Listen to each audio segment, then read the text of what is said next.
Welcome to the Matthew Heiserman Show. I'm your host, Matthew Heiserman, and tonight is Super Bowl 60 between the New England Patriots and Seattle Seahawks. And to preview it, I'm joined by sports analyst, journalist, and a great friend of mine, Chase Coburn. Chase, it's great to have you on the show.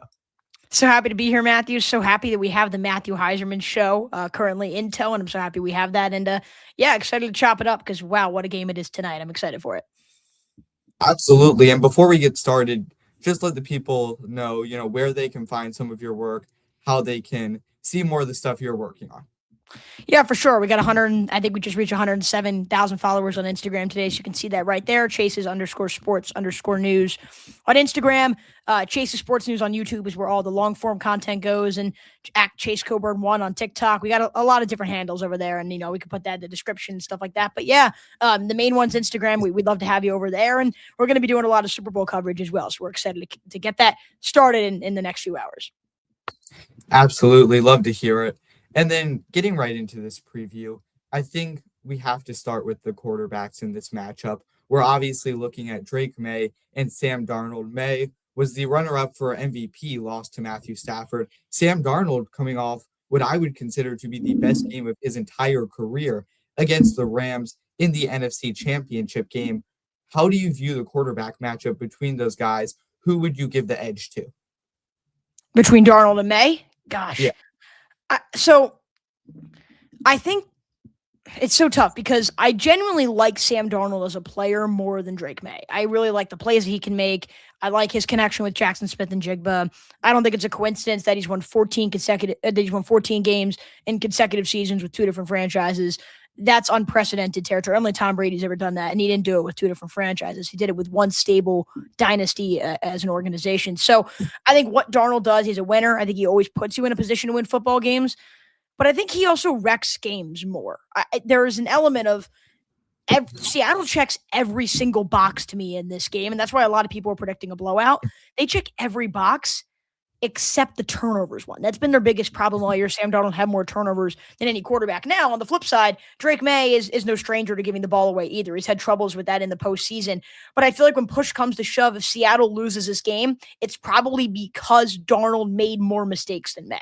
And so who do I want more? I think both of them can make just as many plays, but I guess we'll find out today. I want the quarterback that's going to make less mistakes, and whichever one that is, I think I'm kind of a toss-up there. Whichever one that is, I think that's going to be the winner of this football game.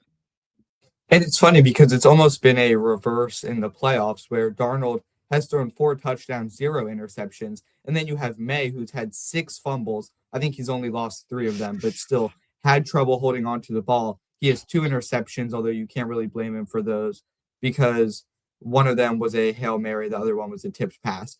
But May has been the one who's really struggled with the turnovers in the playoffs so far. So it'll be interesting to see how that's played out. And then obviously May's also taken 15 sacks, which is the second most taken by a player in the postseason in the Super Bowl era. So to me, that just means that he has to work on his awareness when the pocket is breaking down. And that was a big problem during the regular season, too. And that's why I thought that was the one element of the MVP race I thought that was getting kind of a little bit overshadowed and superseded because Matthew Stafford has a great pocket presence. They each had 2.4 seconds of pocket time, Stafford and May, where, essentially 2.4 seconds before either they pass the football or pressure is created. But May took 24 more sacks and 30 less dropbacks. And so I think Drake May has really had trouble of understanding when am I getting rid of the football. And that comes with some inexperience. Sam Darnold isn't perfect in that area, but yeah, I do think with Seattle's, pass rush, I am bullish on Seattle's front seven. If they can create some pressure on May, that can 100% shake the game up. And you mentioned those 6 fumbles. Those have been key. And it feels like the Patriots are a team of destiny with the amount of times they have recovered those fumbles. So maybe feels like they're almost preordained to get some luck in this one as well.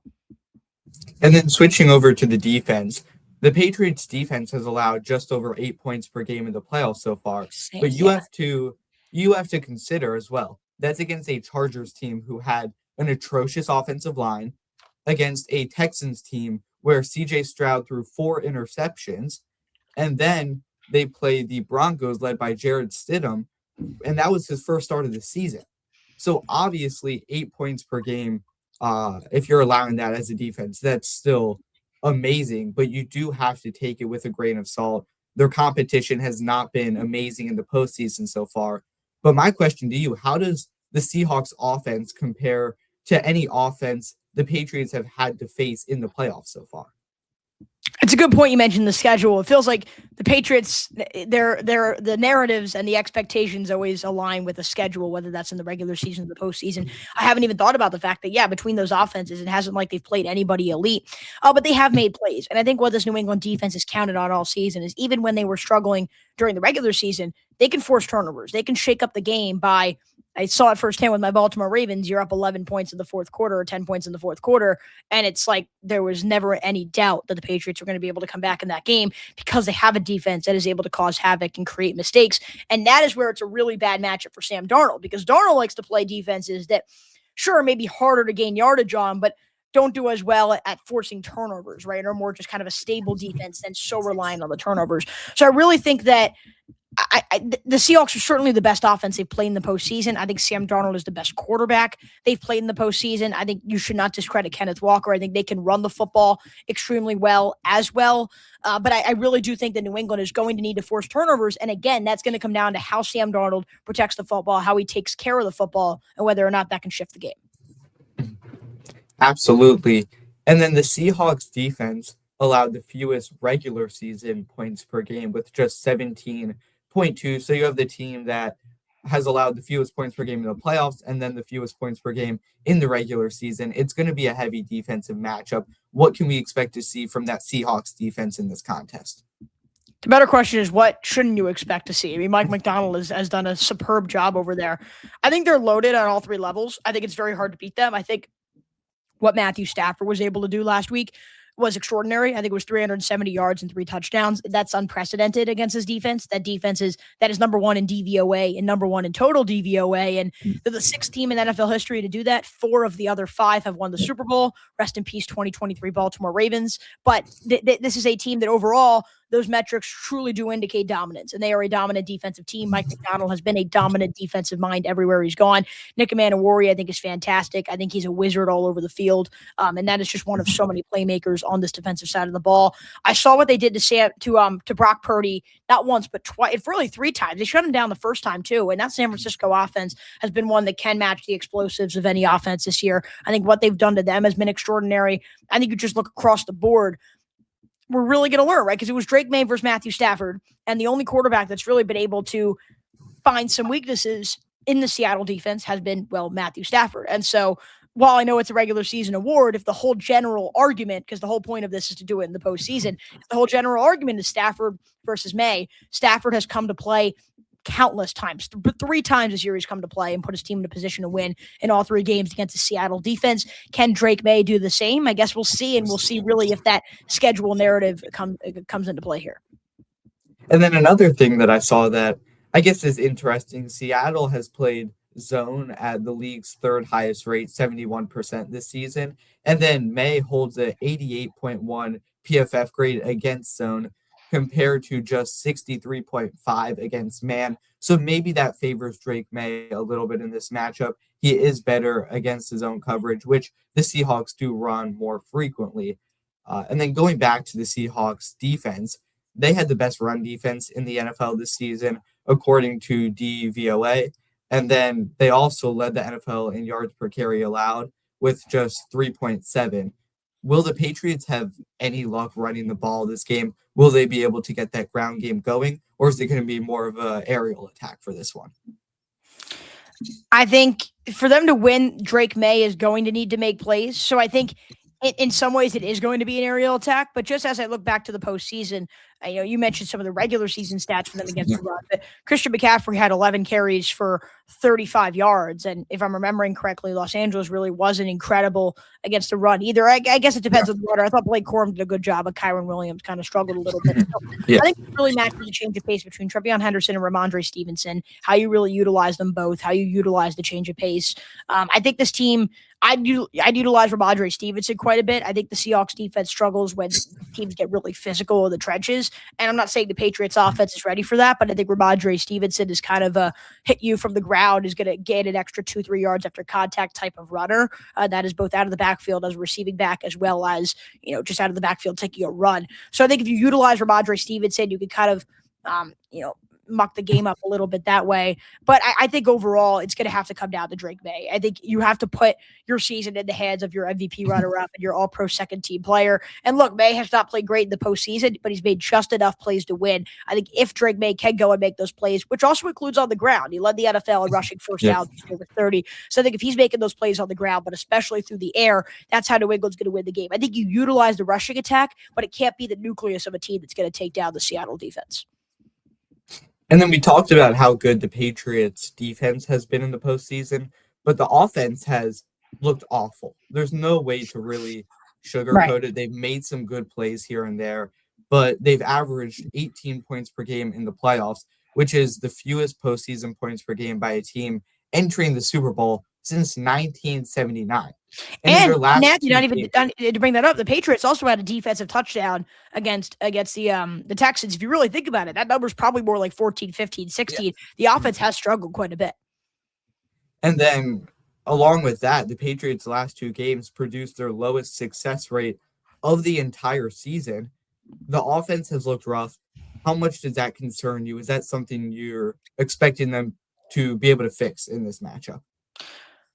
Part of it makes me think that obviously it's terrible, right? Your offense isn't playing well at the worst time, but then part of me actually thinks it's a good thing for the Patriots. And I mean that because they're finding ways to win games where their offense and their quarterback that have carried them all season long has been lackluster. I think that is a trait that most teams don't have. Some of the best teams in the NFL, sure. Like, I mean, I know I keep using Baltimore as an example, but I use Baltimore and Buffalo, right? Let's take those two teams that have always been on the precipice of winning a title, but have come short. When they are at their best version of themselves, nobody can beat them. When they are at their peak and they are clicking on all cylinders, there is not a team in the NFL that can beat them. But the way to win a Super Bowl is not by being the best team when you are the best. It's finding ways to win games when you're not at your best. And I think that is what New England has done really well this year, is even when they struggled, and even when they haven't played well, and even when they haven't looked great against some weaker opponents, they found ways to win. And that is a winning formula in the postseason, as we've seen here in the playoffs. Right? That offense didn't look good, but that defense said, we're going to get you a turnover that's going to set up a touchdown inside the 15-yard line. We're going to make that play for you. And I think, again, going against Sam Darnold, who has given the ball away, I think that is where New England can really benefit. So I don't expect the Patriots to be able to score 15, 14, 16 points and be able to win that way. But I do think if they want to win this game, they are going to need to muck it up and make it a defensive battle. I think they're going to have to make it 17-14 or 20-17 or 23-20, something like that. Because I think once this game becomes a shootout, I think that's where things can really look. Maybe Drake May does that, right? Maybe Drake May rolls up the sleeves, gets it done. I have my arms back and I say, wow, he did it. I was wrong. Drake May is that elite quarterback, but I still don't know if he can match the explosives and Patriots in general matching these explosives of Seattle's offense. So I think the key is make it a defensive battle. Go to your roots. Work with Mike Vrabel, the NFL Coach of the Year. I don't think he should have won it, but he's one of the best coaches in the league no matter what. Put your trust in him. Put the onus on this defense to make plays and win a scrappy game. And look, that's how Tom Brady won his first few Super Bowls. I think his first Super Bowl win over the Rams was, 17-14? So you don't need to win pretty. You just need to win. And I think the Patriots have really epitomized that over the course of this season, and it wouldn't shock me if they're able to do that again. Honestly, I think it's going to be an extremely rough game for Drake May this season if Seattle can put pressure on him. And I say that because during the regular season, May had the best EPA per pass play when pressured. During the playoffs, his EPA per pass play when pressured would be the worst of any quarterback if it happened throughout the whole span of the regular season. And then Pro Football Reference also has a stat called pressure to sack rate that looks at how often a quarterback is pressured and how often that turns into sacks during the regular season. The worst pressure to sack rate of any quarterback, 25.9% by Geno Smith.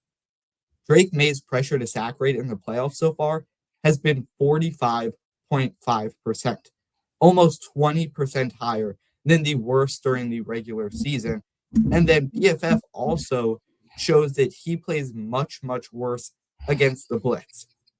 And we're looking at a team that can bring the blitz, a team that brings a lot of pressure on defense and is extremely aggressive. This could be an extremely tough game for Drake May out there. And then, before we wrap things up, Right. Can we get one final score prediction for you? Seahawks versus Patriots. Who you going with? Matthew, I've thought about this for 2 weeks, and I don't even have a prediction yet. I go back and forth every single day. I go to bed and I'm like, yeah, the Seahawks have been the most dominant team in the NFL, and they're killing everybody, and they're getting hot at the right time. And then part of me, here's the best way to describe it.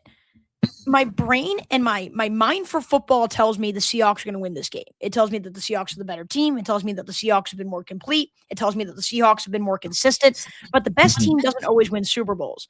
And part of me thinks it's just apropos this season that it's going to be Drake May and the New England Patriots to just grind out and win ugly and have honestly one of the weirdest but deserving titles in the history of sports. So I'm so torn in that facet. I'm so torn between these two quarterbacks. I'm so torn between these two head coaches. I'm so torn between these two teams. It is not going to be a blowout. This is going to be a evenly matched, hard battle where you are going to go to bed if you have no dog in the fight like myself, and you're going to say, wow, that was one hell of a football game. And then you look at it from go ahead. Yeah. I was going to say, you look at it from a Seahawks perspective, the most they've ever lost this season is by 4. Right. They are a team that keeps it ridiculously close. Is there a chance where the Seahawks run away with this one? I think so. Is there a chance where the Patriots run away with it? I could not see that happening. Give me the Seahawks 29-17. But here's the thing, too. The Pats haven't lost a game by more than 7 points this year. So it's like, yeah, how much it's so tough. My prediction may change on my show. But for right now, something in the back of my mind is just telling me that it's New England's year. I'm going to go New England in a scrappy, hard-fought 17-14 battle. Gosh, it is so. That is my prediction for now. That very well may change the next time you see it. But I think it's New England's going to win. And either way, I think it's going to be one hell of a football game. And even though that's a defensive score, I think it's going to be one of those games where you're at the edge of your seat for plays consistently. And I think you're going to be at the edge of their seats for decision-making. And not to mention, as a broadcasting nerd myself, you got Mike Tirico on the call and the NBC broadcast, which is the best in the NFL. So huge shout out. I think it's going to be a really fun night. I hope you guys all enjoy Super Bowl Sunday. My gut feeling right now, as of 11:17 a.m. on Super Bowl Sunday, is that the Patriots fans are going to go to bed with just a slightly better feeling than everybody else. Absolutely. It's going to be an amazing game. Going to enjoy some great food. And I know some people aren't really excited about this one. I think it's going to be an awesome matchup. Yeah. I'm really looking forward to it. But Chase, I appreciate you joining me. Is there anything else you want to say to the people watching before we wrap things up? Enjoy it, man. It's crazy because we enjoy this NFL season so much. We appreciate it so much, and we pay attention to all these moves. I think some people are losing sight of, this is the final game. We're not seeing real meaningful football again. It goes by fast. Until that Thursday of September. It goes by fast. I feel like I was just watching the Eagles-Cowboys delay on opening night. So enjoy this, football fans. Don't take it for granted, and have some fun no matter what side you're on for your final night of meaningful football till September. And then, enjoy the offseason where you're just going to keep talking about football. But enjoy this one last gasp of fresh and of this great, feeling of watching football. Just enjoy it. Absolutely. Again, I'm Matthew Heiserman alongside Chase Coburn for your Super Bowl 60 preview. As always, we will see you next time.